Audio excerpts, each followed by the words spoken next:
Los valores y la ingeniería química. Un ensayo de Antonio Valiente Barderas. Resumen. En los nuevos planes de la carrera de la ingeniería química en la UNAM hay al menos un 10% de materias humanísticas para estar de acuerdo con las disposiciones de homologación internacional. En los comités de carrera se ha discutido o se está discutiendo el enfoque que debe darse a estas materias y el tipo de ellas.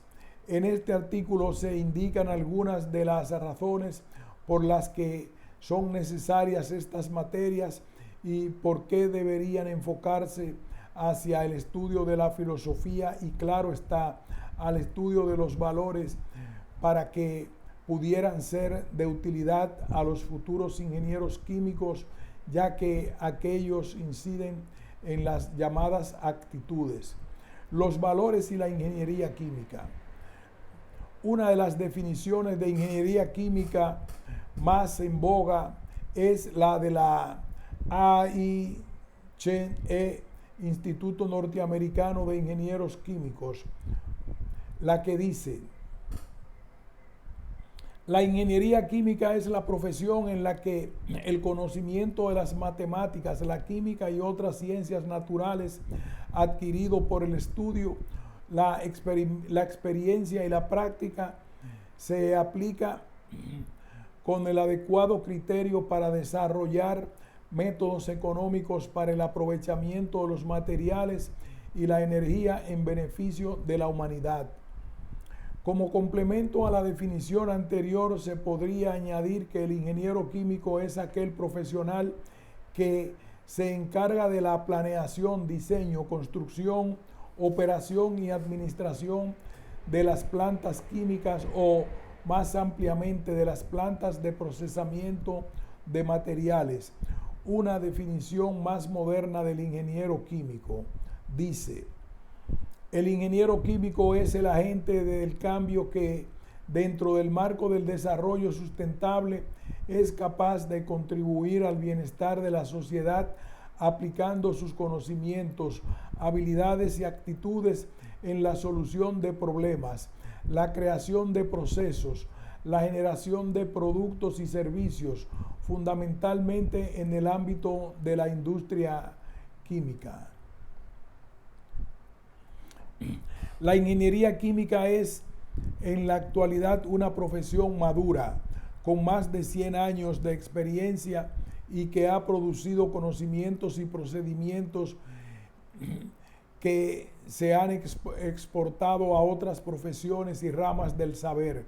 Pero, ¿cuáles son actualmente los conocimientos, las habilidades y las actitudes requeridas en un ingeniero químico?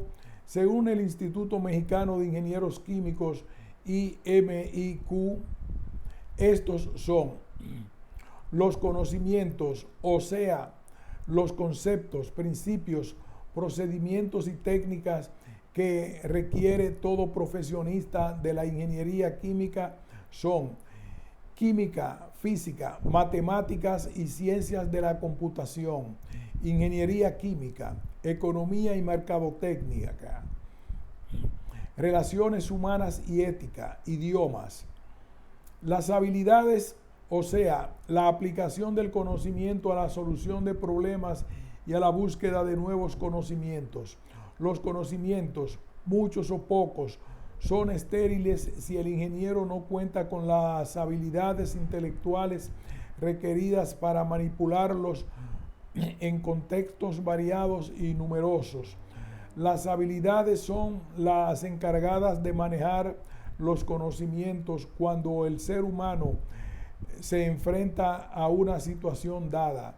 Según el IMIQ, las habilidades que requiere un ingeniero químico son creatividad, criticidad, comunicación oral y escrita, manejo de información, solución de problemas en una forma práctica, económica y factible, el manejo de la incertidumbre.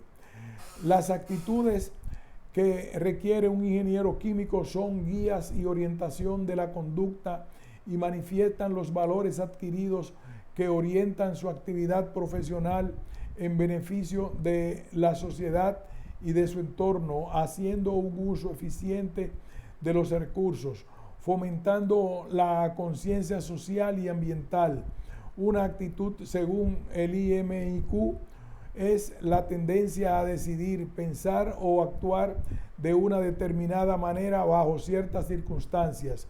Entonces, las actitudes tienen que ver con los valores. Un valor es aquello a lo que uno decide dedicar la vida o una porción de ella. Un valor representa la manera de ser, una razón para vivir consigo mismo y con la sociedad. Un valor es además un regulador de la conducta. Entre las actitudes requeridas por un ingeniero químico, según el IMIQ, está liderazgo,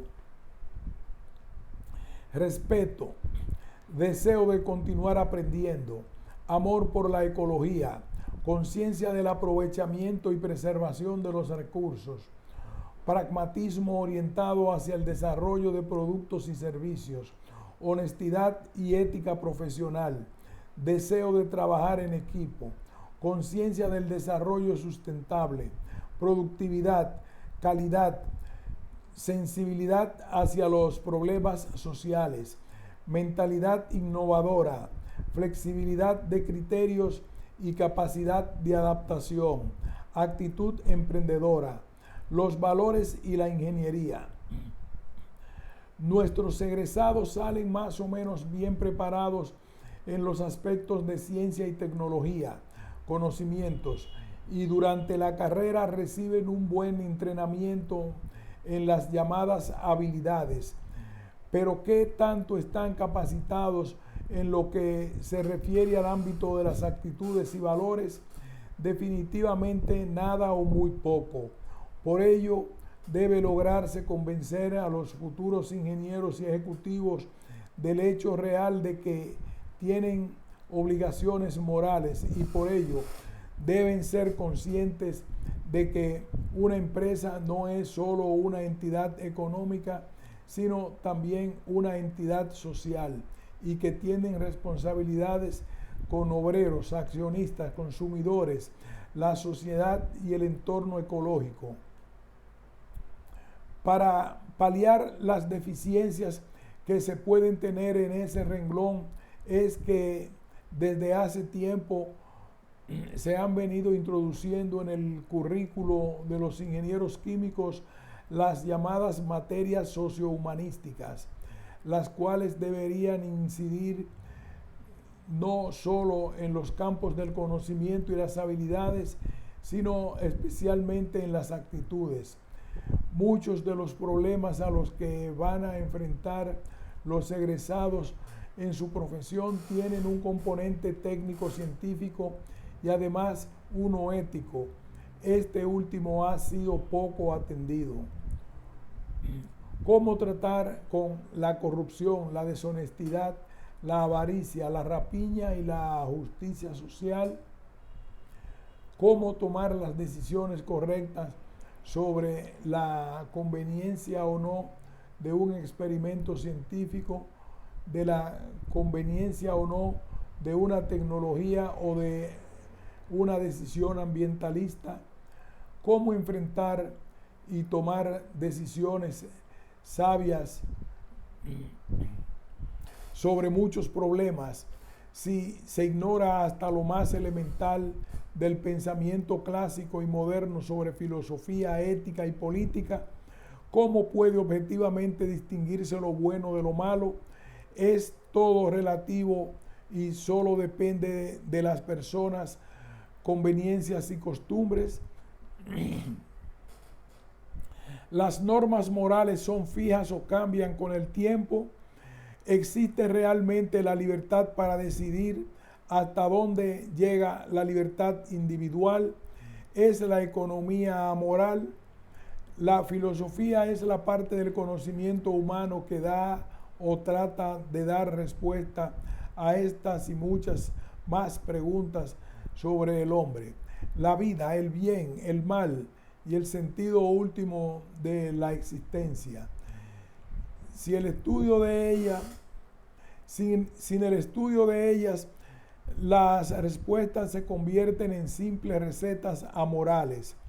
Durante gran parte de la historia humana, el pensamiento filosófico, el religioso y el científico marchaban de la mano, pero desde el Renacimiento el hombre empezó a separar las ciencias de las humanidades y la filosofía.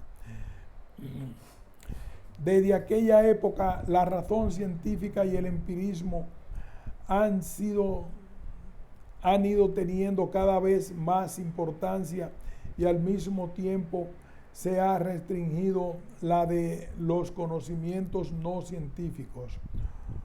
Rugarcía, 1993, dice que hay al menos dos posibles áreas de conexión entre la filosofía y la ingeniería: las habilidades y la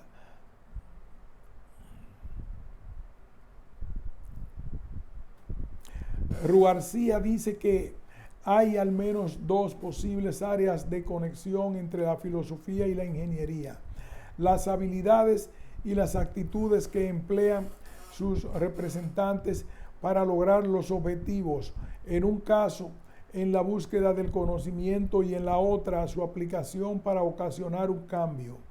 La tecnología tiene embelesado al hombre contemporáneo. Parece que al hombre le interesa hacer cosas y las hace por dinero y nada más. El motor del desarrollo tecnológico ha sido claramente económico y de poder. La sociedad tecnológica ha borrado al hombre, al otro, de su intencionalidad. Es necesario un regreso a la persona humana. La sociedad actual, al igual que la de los tiempos pasados, está movida por una posición o visión del mundo que a su vez se basa en una ideología filosófica, y esta puede ser idealista o materialista. Considerar al hombre como un ser de cuerpo y espíritu o como simple materia, con todas las consecuencias que se desprenden de los supuestos filosóficos que siguen a estas consideraciones. Pero si el enfoque filosófico es tan importante para darnos conciencia del mundo en que vivimos y para abrirnos nuevos caminos, ¿por qué la filosofía no tiene en nuestras carreras el lugar que merece? ¿Por qué no es parte normal del debate cultural, de los planes de estudio o de los enfoques de la enseñanza teórica y experimental? La primera respuesta podría ser que existe una enorme resistencia a la aceptación del enfoque filosófico por diversos motivos. Uno de ellos es el de que la incomprensión acerca del significado y la función de la filosofía, hecho que está directamente vinculado con la falta de información.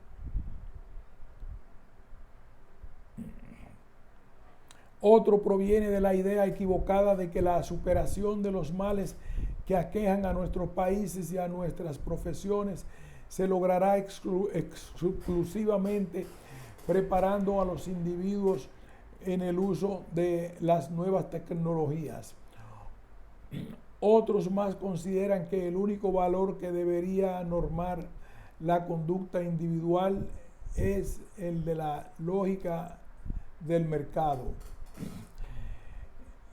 En la ética no se trata de emitir una opinión acerca de lo bueno o lo malo. Se trata de emitir juicios sobre la bondad o maldad moral de algo, pero dando siempre la causa o razón del juicio.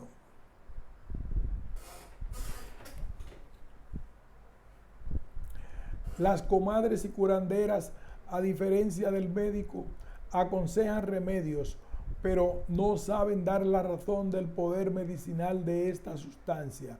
Un mecánico y un ingeniero pueden reparar una máquina, pero solo el ingeniero puede dar la razón de su funcionamiento. Las curanderas y el mecánico tienen conocimientos empíricos y simples opiniones. Solo el profesional, médico o ingeniero tiene conocimientos científicos. De la misma manera, todos son aficionados en el campo de la ética. A todo el mundo se le ocurre opinar y hasta dictaminar acerca de lo bueno y de lo malo. Sí, como todo el mundo ofrece sus medicinas favoritas cada vez que alguien se queja de una dolencia, pero sin saber dar la razón de tal medicamento en cuanto a medicina, con las consiguientes equivocaciones que a menudo se producen.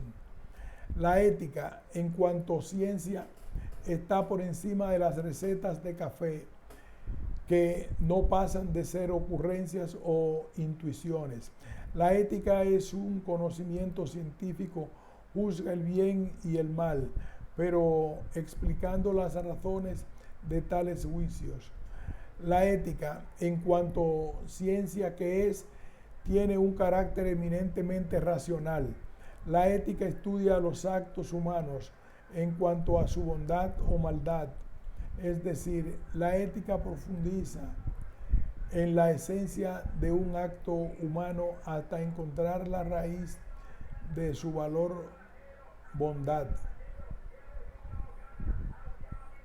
La ética, dice Sabater, es siempre una ética para tiempos difíciles.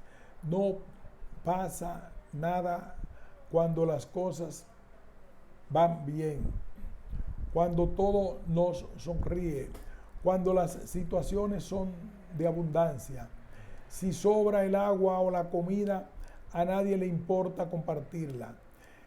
El problema de compartir es cuando falta, cuando todo es armonía y no hace falta explicarse nada, no hace falta la ética. La ética, los valores, la necesidad de reflexionar sobre un proyecto humano compartido surge en los momentos de dificultad. Lo que pasa es que para los humanos el momento de dificultad es toda nuestra vida y es casi cualquier época, porque siempre estamos en momentos difíciles. La moral tiende a crear una sociedad ideal en donde se pudiera vivir lo mejor posible. Incluso las peores personas saben que es mejor vivir entre personas buenas y en medio de ambientes no contaminados. El asesino no quiere vivir rodeado de asesinos. El ladrón no quiere vivir rodeado de ladrones. El contaminador no quiere vivir en el smog y la suciedad. Todos estaríamos de acuerdo en que el mundo que queremos no es un mundo poblado de ladrones, de cobardes, de mentirosos, de personas incapaces de solidaridad. Aunque nosotros seamos así, no queremos ese mundo. La ciencia, en cuanto ciencia, es amoral, lo cual significa, la ciencia en cuanto ciencia es amoral, lo cual significa que la ciencia, el conjunto de verdades objetivas, frías, racionales, se valoran en un plano que no toca la moralidad. Se trata de otro tipo de valores.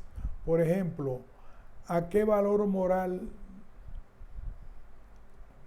se puede asignar a la ley general del estado gaseoso? ¿O qué tan buena o mala moralmente hablando es la ley de la conservación de la materia? Como se ve, estas preguntas no tienen sentido, porque se está intentando la aplicación de la ética a lo que de suyo es amoral. Muy diferente es el caso del científico. Él y su conducta, en cuanto son actos libres, son susceptibles de la aplicación de la ética. En un científico puede tener mucho valor moral en sus investigaciones y también es posible una conducta moralmente mala al aprovechar los conocimientos científicos para perjudicar a la humanidad. Por ejemplo, fabricando armas químicas. En la propia ciencia hay valores éticos, valores que un científico necesita. Por ejemplo, la veracidad, la búsqueda objetiva y sincera de la verdad. Esto es un valor moral y a la vez científico. Otros valores morales, pero también científicos son, por ejemplo, el respeto al trabajo ajeno, la cooperación, la lealtad con los colaboradores y, por supuesto, dentro de la relación profesores-alumnos, la objetividad, la imparcialidad y la valoración del trabajo de los alumnos, el respeto a su creatividad, la autoeducación, porque como dice Sabater, la función de los maestros es enseñar a los demás a que prescindan de nosotros. Existe entre muchos profesionales la creencia de que no es necesario enseñar los buenos valores, que estos se aprenden sobre la marcha, que no son necesarios las clases o seminarios sobre ética. Otros dicen, ¿para qué enseñar moral si el mundo real es amoral? La pregunta de por qué enseñar ética en este mundo, por qué enseñar solidaridad o respeto al prójimo en un mundo en el que no hay solidaridad, precisamente por eso se debe enseñar valores. Si en el mundo todos fueran tolerantes, fraternos, respetuosos, si no habría nada que enseñar, pero como no ocurre así, como en el mundo de los ejemplos que abundan son negativos, la ética y el esfuerzo ético tienen sentido. ¿Qué sentido tiene enseñar valores, principios éticos, pautas de vida a los jóvenes que van a tener que vivir en un mundo en el que abundan los crímenes, las mentiras, la corrupción, la deshumanización, las guerras, la violencia? ¿Qué sentido tiene prepararles éticamente para un mundo poco ético? ¿Y qué es lo que habría que hacer? Prepararles para que sean más corruptos, más criminales, más explotadores, más violentos que los demás, precisamente porque el mundo en su conjunto no es ético. Es por lo que hay que preparar éticamente a las personas, precisamente porque el mundo no es como nos gustaría que fuese. Debemos intentar inculcar ideales de transformación y de reforma a los jóvenes. Si el mundo fuera un lugar perfecto, idílico, donde los seres humanos vivieran fraternalmente y no se aprovecharan unos de los otros, ni ejercieran violencia en sus relaciones, no habría que enseñar ética. Precisamente porque el mundo no es así, es por lo que hay que reflexionar sobre los valores y el tipo de valores que queremos. Si este no nos parece bien, ¿cómo queremos que sean las cosas? Y si estas no van a cambiar de golpe, de un día para otro, no podría ser que al menos yo y las personas frente a las cuales o sobre las cuales tengo alguna influencia intentáramos cambiar las cosas en algo distinto, en algo más libre, en algo más plenamente humano de lo que ahora vemos? Ese es el reto de la ética. Al hablar de la formación de valores, se entiende sobre todo aquellos que tienen relevancia para el orden moral, es decir, aquellos actos que pueden ser considerados como buenos o malos. Este orden está constituido por los actos humanos que se efectúan con plena conciencia y libertad y que van acompañados de un sentimiento de deber ser. Es el ámbito de la libertad responsable. El ser humano está forzado a elegir para desarrollarse. La educación moral es entonces el desarrollo de la capacidad para enfrentar la vida con decisiones, lo cual implica que se debe estimular las facultades específicamente humanas de juicio, discreción, ponderación, elección y responsabilidad para sí mismo y los demás.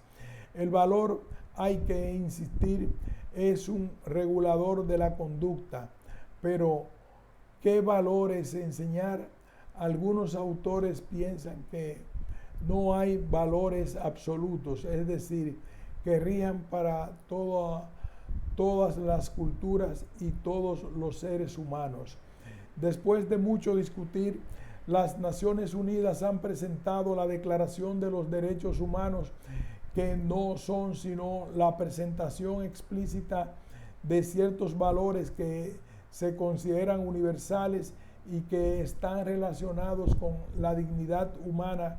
Entre estos, el derecho a la vida, el derecho a la salud, el derecho a la educación, el derecho a la libertad de persona, de religión, de prensa, de asociación, de movimiento, la tolerancia, la igualdad de sexos, de oportunidades, de educación, el derecho a un juicio justo, la solidaridad, el derecho al trabajo.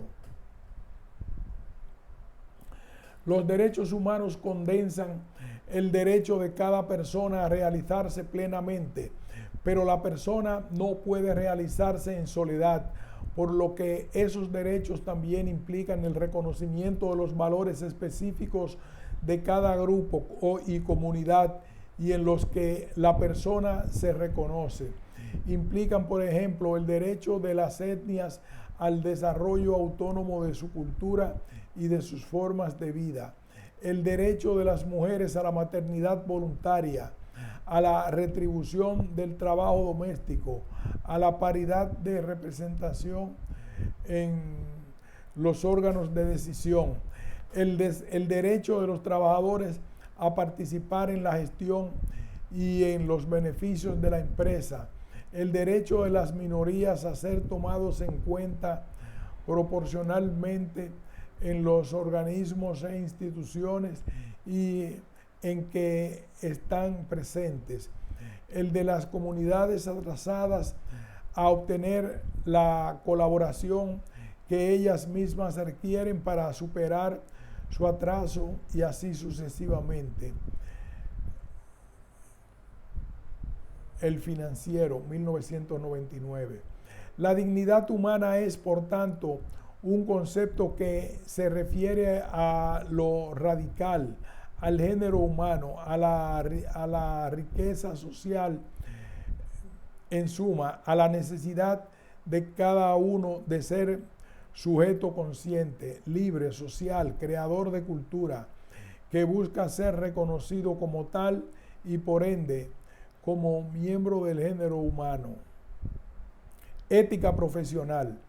Una profesión puede definirse como una actividad personal, puesta de manera estable y honrada al servicio de los demás y en beneficio propio, a impulsos de la propia vocación y ejercida con la dignidad que corresponde a la persona humana. En sentido estricto, esta palabra solo designa a las carreras universitarias. En sentido estricto, esta palabra solo designa a las carreras universitarias. En sentido más amplio, también abarca a los oficios y trabajos permanentes y remunerados, aunque no requieran título universitario. El concepto de profesión se refiere al conjunto de conocimientos, habilidades prácticas, no referidas totalmente en la práctica manual o técnica operativa, sino también teórica, en torno a una necesidad social, delimitadas tanto por la tradición histórica, social y científica de la propia profesión, como por la trayectoria marcada por las dinámicas del mercado laboral. Todas las profesiones se ejercen socialmente. Los conocimientos que poseemos tienen escasa utilidad si no sirven para que los otros los acepten o rechacen, se muevan por ellos y los utilicen. La finalidad de una profesión es el bien común.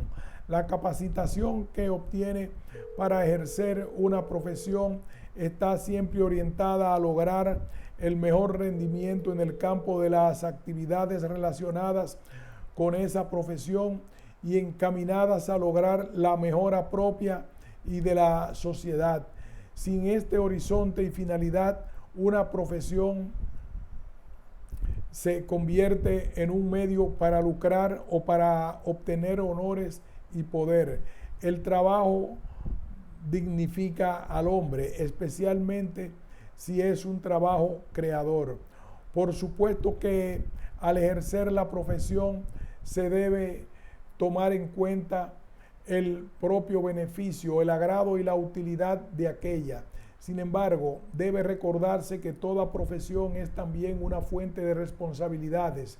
Por ello, un profesional debe tener una preparación especial intelectual, física y moral. El trabajo es tan consustancial al hombre como el lenguaje, pero el trabajo no es empleo, el cual es precisamente lo más contrario a la naturaleza humana, pues en la definición del trabajo está implícita la libertad. Por otro lado, el origen etimológico de la palabra emplear es plegar o doblar o doblegar, y esta es sin duda la connotación que tiene la palabra empleado. Entre otras importantes funciones, la educación tiene la de formar para el trabajo. Una educación es pertinente si, entre otras funciones, forma para el trabajo. Pero la educación es totalmente impertinente si sirve para formar empleados, pues otro fin irrenunciable de la educación es la de formar hombres libres, que son libres, entre otras razones, porque luchan por su libertad, y un espacio vital de esta lucha es el del trabajo entendido como acción creadora. La capacidad moral es nada menos que el valor del profesional como persona, lo cual da una dignidad, seriedad y nobleza a su trabajo, digna del aprecio de todo el que con él trata. Abarca no solo una honestidad en el trato y en los negocios, sino el sentido de responsabilidad en el cumplimiento de lo pactado, su solidaridad con los subalternos, los jefes y la sociedad.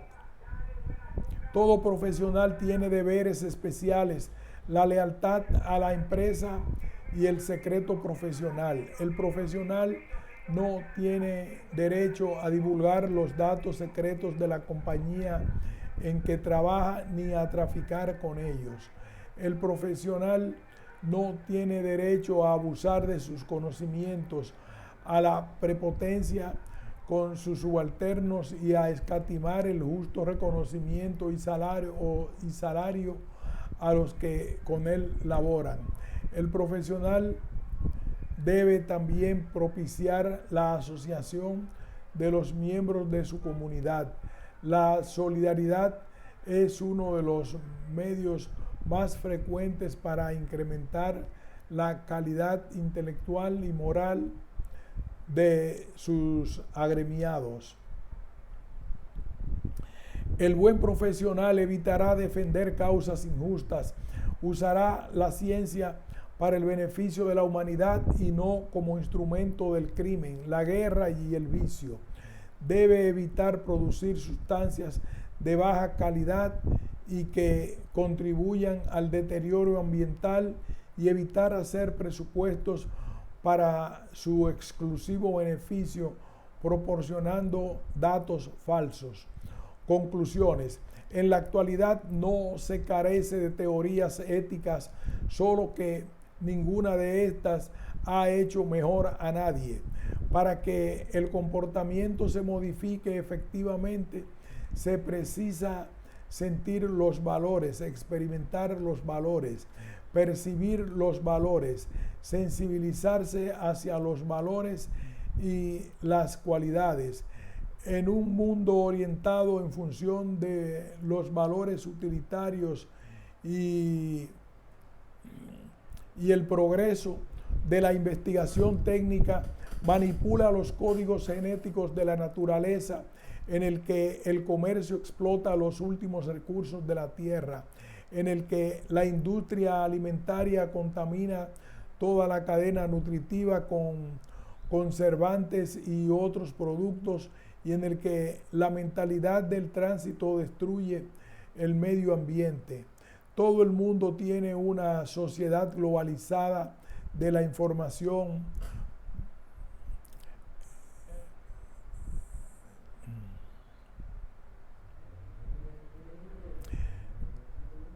Todo el mundo renuncia a reflexionar sobre los grandes contextos del valor y de cualidades entre lo superior y lo inferior. Muchos problemas reales, quizás los más importantes, no han encontrado una solución satisfactoria, no tanto porque se carezca de soluciones técnicas apropiadas, sino por carecerse de las soluciones relacionadas con el ámbito de la ética. Los egresados se enfrentarán muy pronto a decisiones que no tienen nada que ver con problemas técnicos, sino con problemas humanos, morales, ecológicos y sociales. Decisiones que pueden afectar sus relaciones con los jefes y aún sus puestos de trabajo. Decisiones que serían más fáciles de tomar si está provisto de conocimientos éticos y de valores sólidos. Decisiones que debería tomar con el justo conocimiento de sus consecuencias. Decisiones que tienen que ver con las relaciones personales y que deben ser las que establece la persona cuando trata a los demás como seres valiosos. La filosofía nos ayuda a tomar conciencia del mundo en que nos encontramos, interrogándonos acerca de él. Si se nos permite conocer nuestra realidad desde una perspectiva universal y compleja, y propone vías para resolver los graves problemas que nos aquejan. Pero aquí habría que aclarar que no lo puede hacer cualquier filosofía, sino una que tenga una definición clara de su relación con otras disciplinas científicas, que se base en los resultados de la ciencia y que tenga una conciencia muy aguda de las demandas sociales. No bastan las habilidades técnicas para dar respuesta a los problemas. Para salir airosos de los conflictos personales, no basta con saber idiomas, informática y conseguir buenas calificaciones. Una persona que solo valore lo técnico y no tenga más criterios que el economicista será facilísimamente manipulada. Dejará de ejercer como Homo sapiens para limitarse a ser Homo faber. El profesionista del siglo XXI deberá tener una formación tanto científico-técnica como humanística para terminar con el hombre partido en dos o disminuido.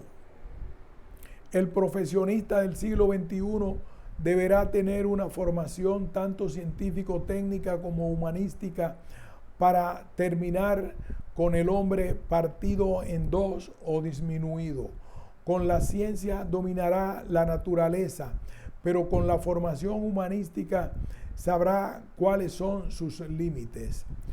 Deberán prepararse profesionales para un trabajo creativo lleno de responsabilidades con los otros hombres, con la sociedad y con el entorno ecológico. Por ello, son indispensables en estos tiempos las materias humanísticas para dar una mejor formación al ingeniero químico futuro en esta área del conocimiento que le parece tan lejana, pero le será de gran utilidad en su futuro como profesionista y como ser humano.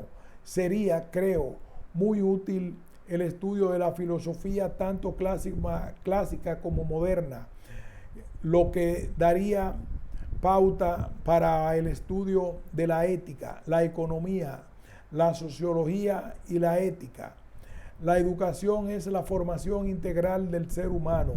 Por su propia naturaleza, la educación conlleva valoraciones que se traducen en intencionalidades explícitas o implícitas y desde luego se puede afirmar que no hay educación sin valores. Los valores se transmiten de generación en generación. La educación sucede entre semejantes. La relación humana que establecen los padres con sus hijos, el maestro con sus alumnos, el jefe con sus subalternos, tienen la mayor relevancia en la transmisión de valores. En relación con la educación formal, los maestros son los transmisores de los valores. Los maestros pueden coadyuvar el descubrimiento de los valores y su significado y, desde luego, a transmitir valores positivos o negativos. Pero el enfoque en la universidad no se puede limitar a un proceso de transformación de información del profesor al estudiante mediante una o varias materias en donde el estudiante esté pasivo, sino que requiere una posición activa en la apropiación individual de los significados para la construcción de sus valores. Para ello, todo el profesorado y no solo él, para ello, todo el profesorado y no solo el que imparta las materias humanísticas deberá capacitarse y concientizarse de la importancia que tienen sus propias actitudes y valores en la transmisión de estos a los estudiantes. Es decir, debería haber, como dice Soxet Domínguez, una revolución personal del docente. Fin de este ensayo.